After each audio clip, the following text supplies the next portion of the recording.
আসসালামু আলাইকুম বন্ধুরা। ইভু রুমের অবস্থা করেছে, দেখো রুমটাকে কেমন ভাবে ঘেঁটে রেখে গিয়েছে। চারোদিকে সব কিছু ঘেঁটে রেখে বিছিয়ে রেখে চলে গিয়েছে। দেখো খালি অন্যায় করছে ইভু, অন্যায় ছাড়া আর কিছু করছে না। ঘরটাকে ভালো করে গুছোতে হবে, সব দিকে সব ছড়িয়ে রেখে দিয়ে ওর আব্বার সঙ্গে বাইরে চলে গিয়েছে। দেখতে পাচ্ছ বন্ধুরা, ইবুর ছোট ভাই এখন খুব খেপে গিয়েছে, ওর সঙ্গে কথা বলতে হবে। সোনা, আমার রিহান সোনা কই?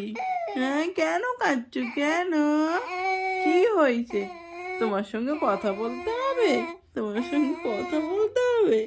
হ্যাঁ, আপামনি তো সব ঘেঁটে দিয়ে চলে গেছে। হ্যাঁ, তুমি আর আমি মিলে গুছাবো। তুমি আর আমি মিলে গুছাবো, ঠিক আছে। তুমি আর আমি মিলে পুরো ঘরটাকে গুছিয়ে দেবো। হ্যাঁ, তুমি ভালো ছেলে তো। আপামনিকে বকবো, হ্যাঁ আপামনিকে বকবো আমরা, ঠিক আছে। আমার সোনা ছেলে তো তুমি। আপামনি খালি অন্যায় করছে, জানো তো। বন্ধুরা শুনতে পাচ্ছ ইবুর ছোট ভাই সোনা কেমন কথা বলছে? ওই সোনা, আপামনিকে বকবো। হ্যাঁ, আপামনিকে বকবো, তোমাকে খালি মারে তো।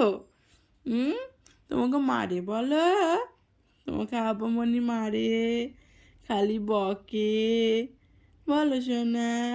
আমার রিহান বাবু কই? আপামনি কোথায়? আপামনি কোথায় আছে? আপামনি কোথায় আছে বলো, বলবে তো। আর কথা বলবে না? অনেক বলেছো, একটু কথা বলো না, সবাই শুনবে তোমার কথা, একটু শুনবে সবাই, একটু কথা বলো, একটু বলো না, কথা বলো।